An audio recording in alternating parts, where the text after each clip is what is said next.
Okay, ladies and gentlemen, welcome Mr. and Mrs. Haase. We were just kids when we fell in love, not knowing what it was. I will not give you up this time. Darling, just kiss me slow. Your heart is all I own, and in your eyes you're holding mine. Baby, I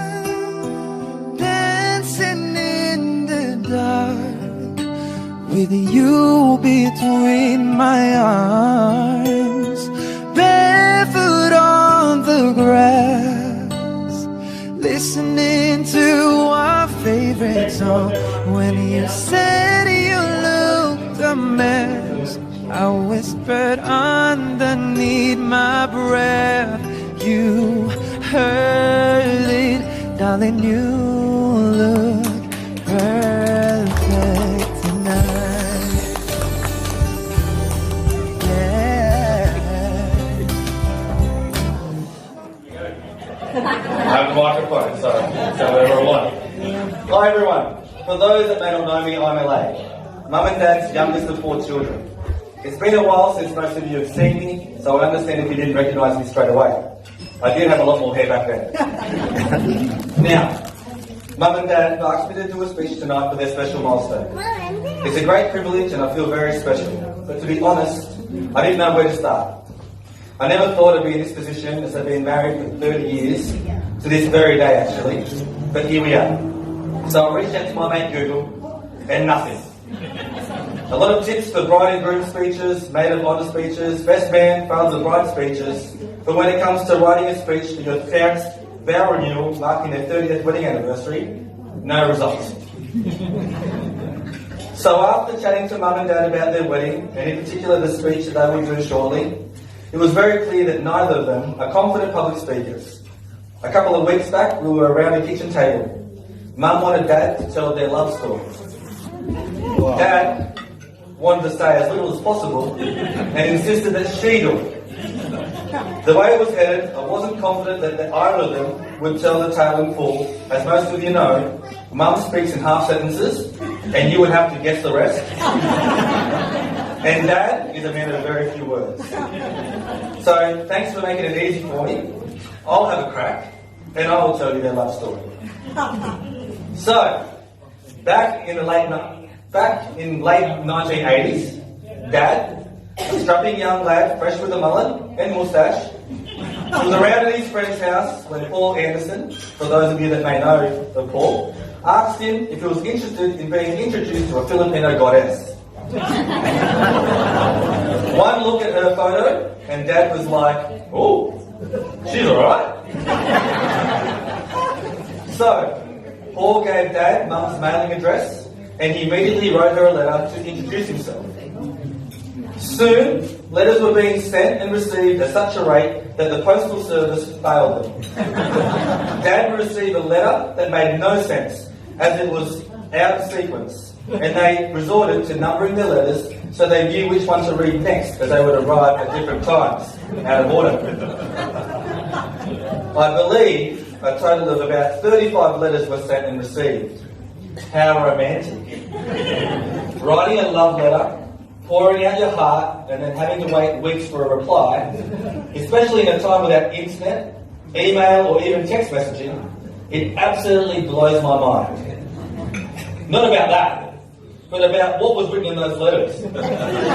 All we get from Dad on the family WhatsApp group is the venue has changed to the Yanco club. That's great, keep it up.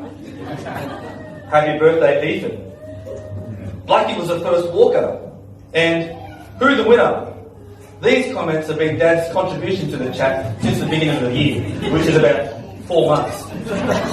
So I'm curious to know what they wrote to each other about. One thing I do know is that in one of these letters, Dad confessed his love for Mum, and not long after that, he asked for her hand in marriage.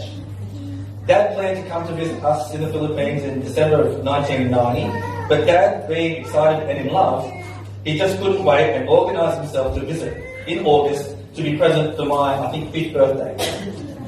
Dad enjoyed this trip so much and fell even more in love with Mum that he then came back as planned in December, 4 months later.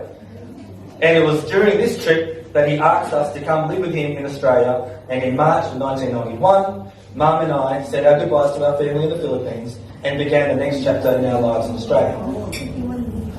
Dad picked us up from the airport and we made our way home to Caribbean Avenue in Leiden. Not long after our arrival, like literally a couple of hours, Dad had to leave to start his night shift at the cannery. I guess he had used up all of his leave pursuing love.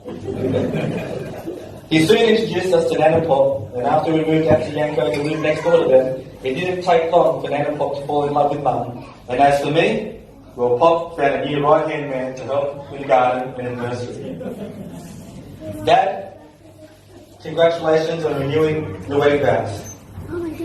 Now, witness firsthand Mum threatening to divorce you and verbally extending your marriage for another couple of years or so.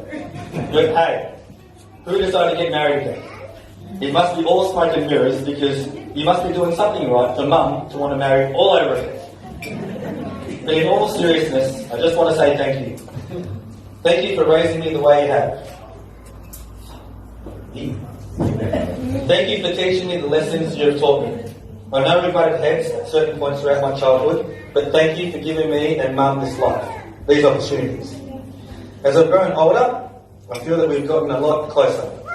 I enjoy spending our time talking around the dining table, especially on those special occasions where Bobby, Glenn and Dwayne are all home and beers are aplenty. But most of all, I value your help and advice. You are a top bloke and a wonderful dad.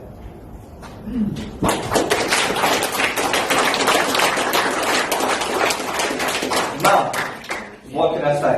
You look absolutely beautiful tonight. Doesn't she? Yes. Congratulations on renewing your vows. Remember, for the next time you get frustrated with Dad, it was your decision to marry him again. Again, from the bottom of my heart, thank you for everything. You have a heart of pure gold.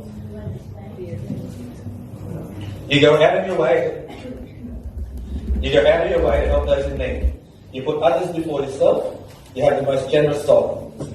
Personally, I want to thank you for all the sacrifices you have made to provide the life and opportunities that I've had.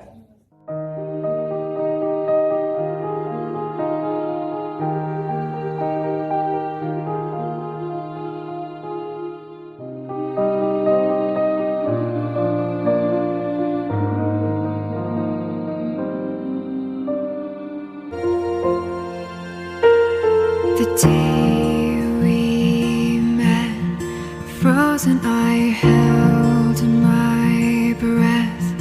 Right from the start, I knew that I'd found the home for my heart. Beats fast, colors and promises. How to be brave, how can I love when I'm afraid to fall, watching you stand alone. All of my doubt suddenly goes away somehow. One step closer.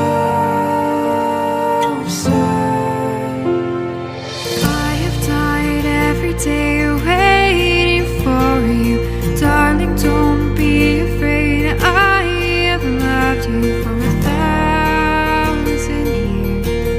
I love you for 1,000 more.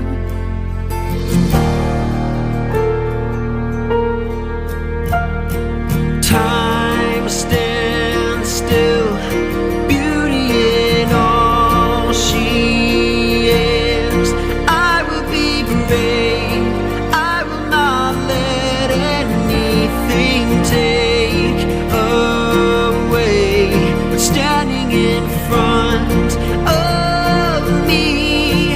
Every breath, every hour has come to this.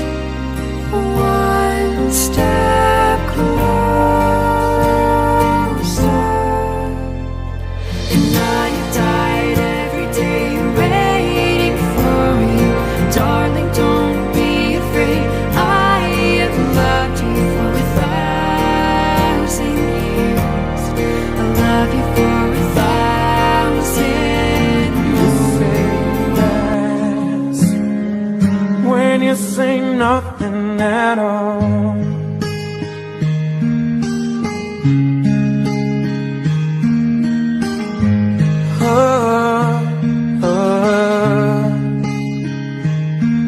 The smile on your face, the truth in your eyes, the touch of your hand lets me know that you need me.